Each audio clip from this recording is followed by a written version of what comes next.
Awesome. Thank you everybody for joining us today for a live event where we will be covering the insights that we found in the 2024 PMO research report.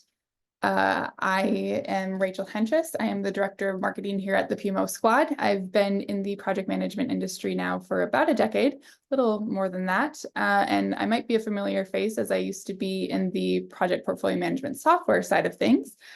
Recently joined the PMO Squad about 3 months ago, and excited to bring this report to life on the PMO Squad side, as I've published. I don't know if some of the audience is familiar with the PMO Outlook report that's been published for the last 4-ish or so years. So this is a different take on that report, but we're excited to share the findings of that report with you today.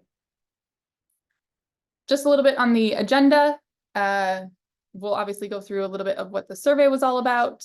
We'll talk about some of those PMO success metrics that we found, some insights related to people, process, and technology, things that this crowd is very familiar with. We'll touch on the organizational project delivery journey, and then, of course, what you've all been waiting for, the big drum roll, research report access. So we'll provide that link to all of the attendees here today, and it will be live as of after this event. So excited to have you here to be the first ones to see the insights found in this report. And then if there's any questions towards the end, happy to address those as we go. This is meant to be just a 30-minute session, so we'll hopefully get through this rather quickly, and you can go and download the report and read the full insights available to you. This won't cover, obviously, all of the insights that we found within the report. That would just take too long, and obviously you are capable of going to read all of the insights found in the report. So just want to touch on some of the highlights. So we'll talk a little bit about the survey. So back in 2022, the PMO Squad published a research report similar to this, and the kind of themes that were covered in that report were PMO value measurement, PMO success rate. It obviously was kind of a high time for COVID trends, what happened after COVID, and then it touched on kind of project management training and coaching. This year, the survey is focused on kind of 3 key areas, and then a kind of key area that we've been talking about over the last few webinar series. If you've been on a part of any of those with the PMO Squad, we've talked about the organizational project delivery journey, which was covered also in this report, and we'll talk about some of those insights later on. But this report is focused on PMO people, PMO processes, PPM technology, and then, like I said, the organizational project delivery journey or organizational project delivery.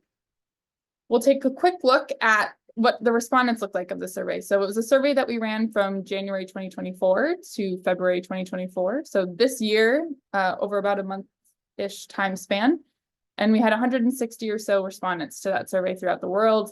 And as you can see here, from a number of different industries, size of company, obviously representative of different sizes of PMOs, and the majority, as you can tell here as well on the slide, that were PMO or portfolio leaders. So some project managers and some executives and consultants in there, but majority of this data is from PMO leaders themselves. So we'll take a quick look at some of the key metrics related to PMO success or unsuccess in unsuccessful PMO standings. But the first one here, 93% of unsupported PMOs say executives lack the understanding of PMO value in general. And we'll touch a little bit more on that statistic and the findings around that in the coming slides. 70% of PMOs don't have a formal process around assessing value. So they're not actually doing any sort of measuring or assessing the value that their PMO brings. And then 61% of project practitioners cited that their PMO was successful. So before we jump to the next slide, I want to bring up a quick poll question, because I think it's a good chance for us to get to know this audience here today. I'm going to launch that now, but we'll talk about what the report says is the biggest challenge for PMOs. But I'd love to hear from the audience today, if you wouldn't mind. Take a second and fill out this poll question. So what are the biggest challenges facing your PMO? You can obviously select more than one in this instance, or at least you hopefully should be able to.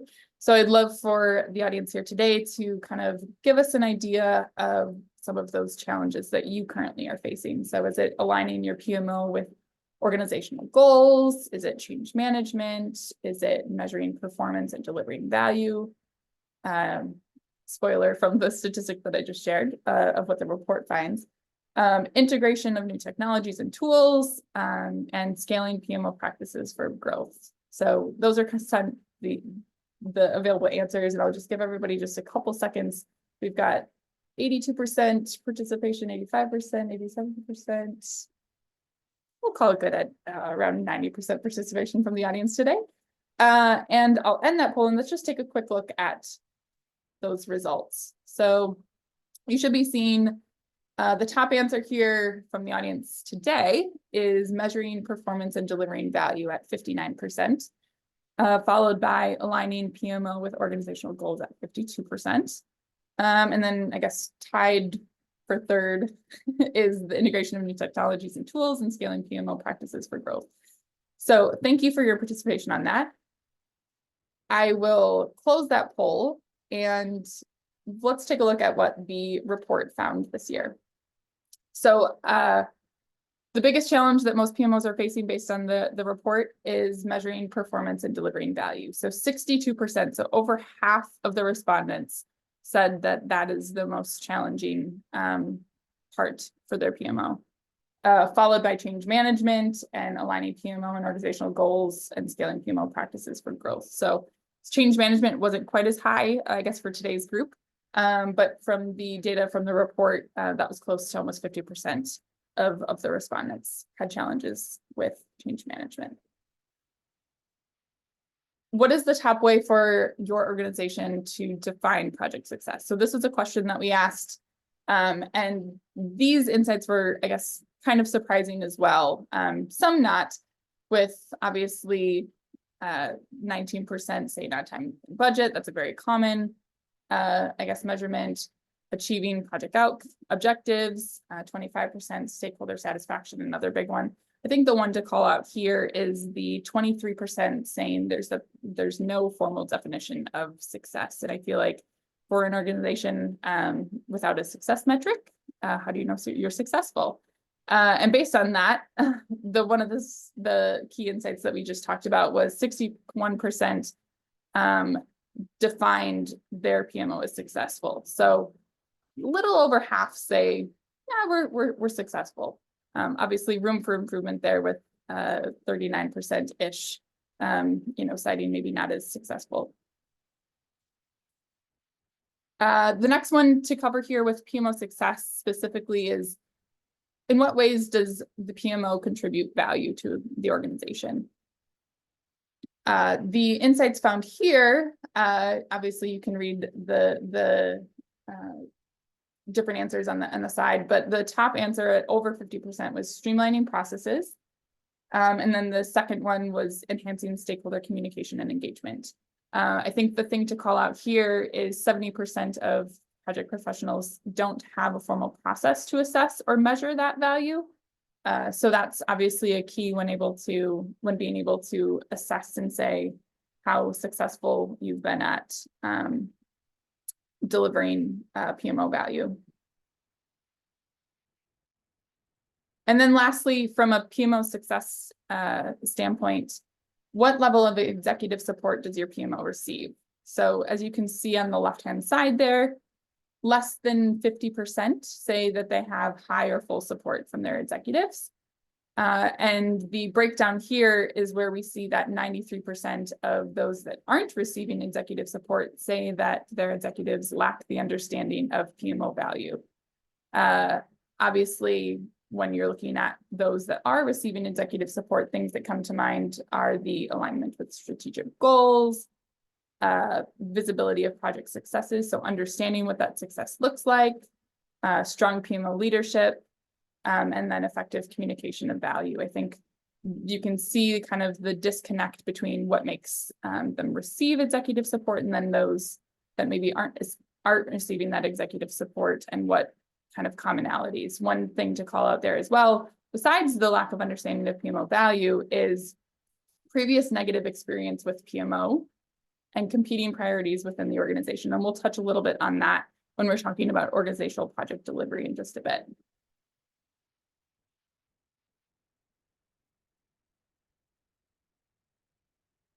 last one from the PMO success standpoint is, what is the purpose of your PMO? So we asked the respondents, can you define the purpose of your PMO? And 89% of them said yes. So I feel like that is a good indicator of at least some progress in the PMO front, of their understanding exactly what their purpose is. And you can see on the right, this is kind of the breakdown of where they see their purpose of their PMO being. Majority, I guess, almost an even split between process and governance, project delivery, and then value delivery as common themes of what those purposes of their PMO is. We'll look next at the people, process, and technology section of the report. 77% of PMOs use temporary project management resources. 73% of PMOs say remote PMO resources can do the job as effectively as on-site resources. So in our 2022 report, we talked about a lot about the trends related to COVID, and remote work was part of that. We continue to see, and PMI just released a report as well that noted that the percentage of remote, I guess, successes is near or the same as those on-site resources. And then 50% of PPM tool features are actually being utilized by organizations, and we'll take a little deeper dive into the makeup of that particularly. I'm going to stop, and I'm going to switch it back over to you all to hopefully, if I can, are you seeing a poll? I hope so. I think it might be frozen, but I'm not sure. No poll. Okay. Says it has been launched. Okay, we're gonna exit out. We're gonna do the whole refresh. A poll has been launched in this meeting. Nobody is seeing a poll. No worries. Okay, so the question is, how frequently do you use temporary project management resources? So instead of the poll, because it seems to be stuck on my side, can you comment in the chat, I guess, how frequently do you use temporary project management resources? So do you use them very frequently or frequently, or occasionally, you never use them at all? I'd love to kind of just get a pulse of the audience today around so not at all, never, frequently, fairly frequently, not at all, not at all. And we'll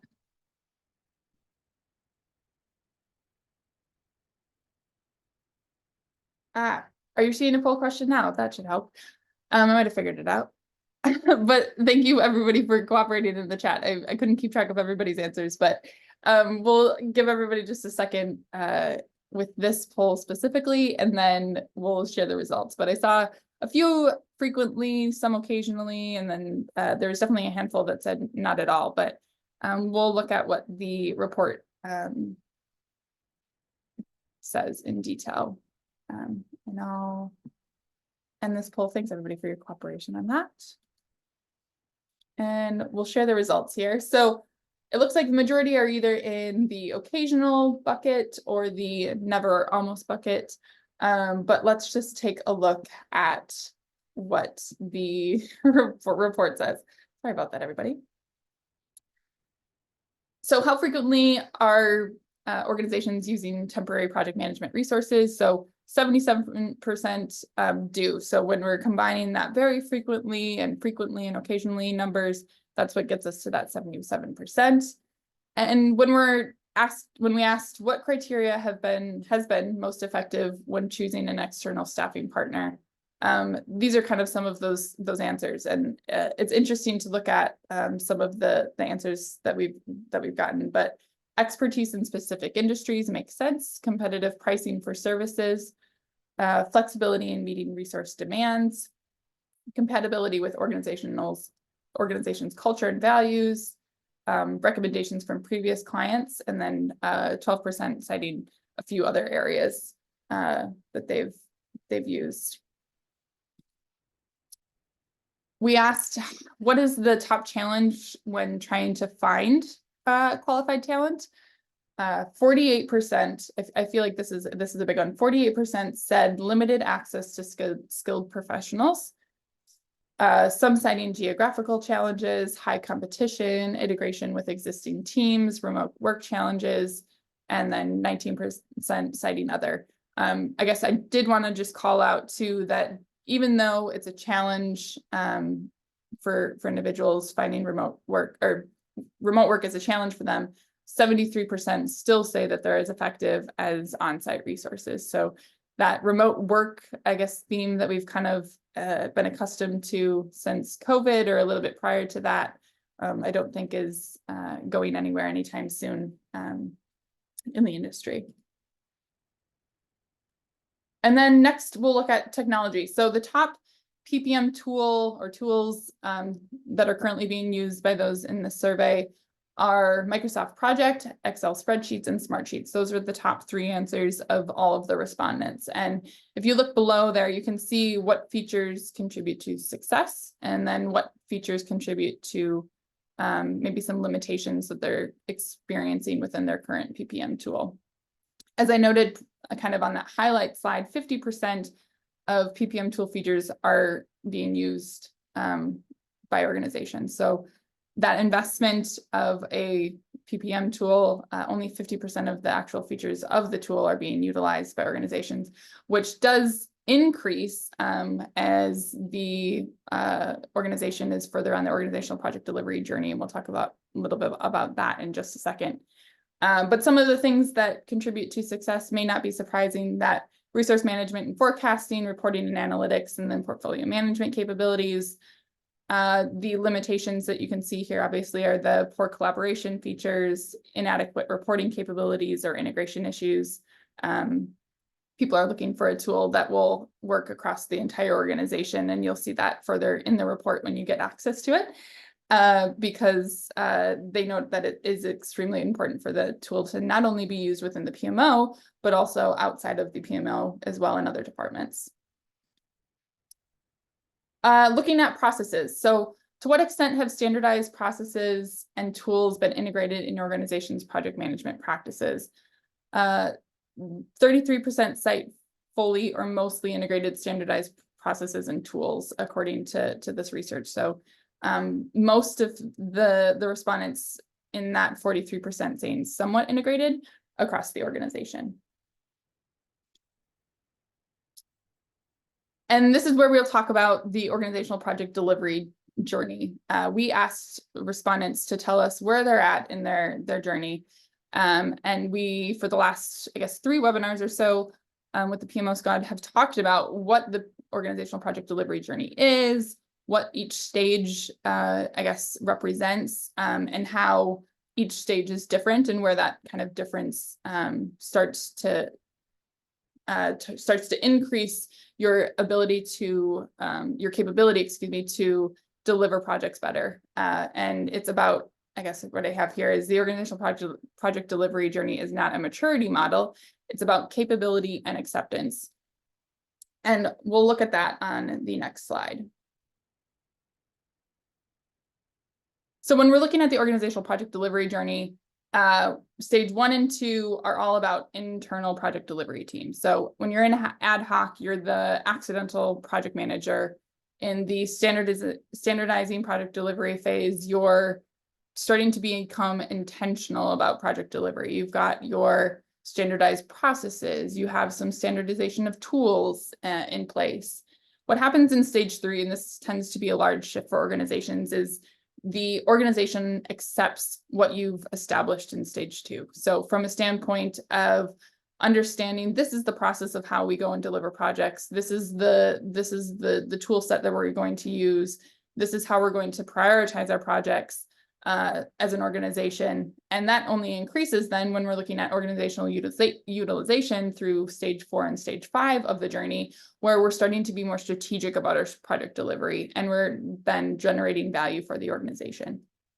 So what I'm going to do before I show the next slide, I'm going to pull up the last poll question for today, and hopefully that launches for everybody. And I'm just going to ask the audience here today, what stage of the organizational project delivery journey is your organization? Kind of based on what I kind of just went through around, are you focused on kind of that internal project delivery aspect of the business? Do you have that organizational acceptance where they've accepted what your PMO has established from a project delivery standpoint? Are you in your strategic project delivery stage in the sense where you're strategically helping the organization deliver on projects? And this is an organizational initiative, not just the PMO. Good point on that one, Joe, in the chat. I'm trying to keep track of both. But I'll give everybody a second here on the last poll of today's presentation, and I will end that. And let's just take a look at the results. So interesting, I guess, based on what we just looked at from the survey or from the report specifically, but 50% of today's audience are in that standardized project delivery stage, 23% in ad hoc, 20% of you have that organizational acceptance, awesome. And then 3% being in both strategic project delivery and generating value. Kudos to you on that, because it's not an easy task to do, but when you do it, it's extremely successful for the organization to have that process in place. So what I'll do here is stop sharing, but I'll just show you a little bit about the difference in some of the statistics related to the organizational project delivery journey. So when we look at what degree the PMO is actively engaged in strategic planning initiatives, you can see where that swing kind of happens from a organizational acceptance standpoint. You'll notice here in stage 1 and stage 2, you're not super engaged, or you're slightly engaged in strategic planning. But when you get that organizational acceptance, you kind of see that level out a little bit. And when you then get into stage 3, 4, and 5, you'll notice that 84% are either highly or fully engaged in strategic planning initiatives. You've become a strategic partner in the business, and you as an organization are now delivering projects from an organizational level and have the capability and acceptance to go and do that. So this is a great representation of what the organizational project delivery journey does for you. And our next webinar that we have coming up will actually be great for some of those on today's event, because it'll talk about how do you go from that ad hoc or accidental project management to standardized project delivery, where you're actually becoming intentional. And we'll have future webinars on how to get from stage 2 to 3 and so on and so forth. So I'll be sharing that link at the end of this, but would absolutely invite you all to join us on the next webinar for that specifically. When we look at PPM tool usage, so this is again a good indicator of the organizational project delivery journey and what that does for an organization. But when an organization is in stage 5, they're utilizing 87% of that PPM tool. So they're really, really maximizing how they're using it, why they're using it. They have buy-in of the organization actually using it. And it's helping the organization drive strategic project delivery throughout the organization. So this is a great representation as well, like I said, of what the organizational project delivery journey does from just a technology aspect of how that technology becomes more adopted as you're further on your journey of project delivery within your organization. So the moment you all have been waiting for, I will put the link to the report in the chat for everybody to go and check out. I recommend and invite all of your feedback on the report. Find me on LinkedIn and just comment on any of my posts around the report. This is the annual report that we will continue to publish and improve upon. And so we'd love to hear from you what other, I guess, indicators or topics you'd like to see going forward in our next versions, but would love to get your feedback on this specific version of the report that we've got here. So check it out. That's the link to the specific report that we have. It's out as of now, so you are the first to get access to it. So I welcome you to go and read that in your downtime today, on the weekend, whenever you see fit. So a little bit about the PMO squad. So we are a full service PMO and project management consulting firm. If you have temporary project management resource needs, if you have any project management resource needs, we absolutely can help. That's one thing that a lot of individuals in the industry don't actually know that we do, but it's something that we do very, very well. And we provide some very high qualified candidates very quickly to the roles that you need to fill in order to deliver projects better. We can help with building your PMO or improving your PMO processes.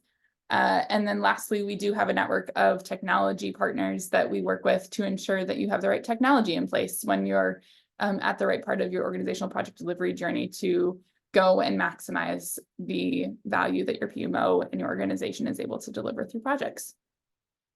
So lastly, I'm going to pull up a quick question slide and try and scroll up through the chat. Yes, I do have a LinkedIn. If you search my name, Rachel Henches, you should be able to find it, or go to the PMO squad page and I will be there as well. Chad, you have definitely helped me realize we're heading in the right direction. Awesome. Love to hear that. Love to hear that. And if there's any, I guess, way that we can continue to help get you in the right direction, thank you, Joe. That's the link to my LinkedIn. We would love to help you out. Thank you, Stuart. Congratulations on the report. Love that. So I'm just scrolling back up because it was hard for me to keep track as we were going. Yes, Ashok, the slides will be available as well as the recording of today's presentation, including the link to the report right after this. So you should receive the full recording and the report, as well as the slides from today's presentation as part of your follow-up email from today's event. So because you registered, you will get access to all of that. If there are any questions, I welcome you to put them in the chat or the Q&A, and I'll try and answer them. We'll go and digest fully. Yes, June, I think that's a good comment around this in general. The report is definitely more than just what I went through today. I believe it's 22 or so pages of insightful, I guess, information from the survey of PMO leaders just like yourselves that participated. So if you were one of those individuals that participated, thank you so much. We truly appreciate it. And if we do have another survey coming out, I guess I suggest that you be a part of it, because the more, I guess, insights that we get from the audience that we have of people like you here today, the better the information is going to be going forward. So I did just put the link to our LinkedIn in the chat. Oh yes, Joe, the teaser, of course. And a resource and talent specific survey will be coming later this year from the PMO squad. We think it's extremely important to highlight the people that are doing the projects and understand what they're doing well and how we're able to support them from a business leader standpoint and from an organization standpoint. So that survey will be coming probably this fall. That's quite the teaser. But yes, the next talent specific survey and report will be coming soon. And before everybody hops off, I'm not seeing any questions, so I'm just gonna pull up the last slide. The next webinar that we have will be on May 3rd. I invite everybody here to join. Joe, PMO Joe, will be going through the stage 1 to stage 2 conversation. So it'll be a short TED Talk style event in which we'll talk about how you go from accidental project management to intentional project delivery, or stage 1 ad hoc to stage 2 standardized project delivery in the organizational project delivery journey. But highly recommend attending that if you are in fact in stage 1 or even 2 of the organizational project delivery journey, as it's important to understand exactly where and how you can improve upon your practices to get through to then stage 3, which will be another spoiler coming soon in a future webinar coming up. But we will absolutely keep you all updated. So if you do want to hear more from the PMO squad, just follow us on LinkedIn. We will continue to share insights from the report for the next few months, of course. But thank you everybody for joining here today. I'm conscious that we are at the 30-minute mark, so I don't want to take too much time, but thank you everybody for joining and for your feedback, and continue to, I guess, share your feedback as we continue to share the insights over the report, because that's how we'll make it better for next year. So thank you. And again, lots of friendly faces, familiar faces in this event. So thank you again for joining, and I appreciate you being here. And have a great rest of your day, everybody. Thank you so much.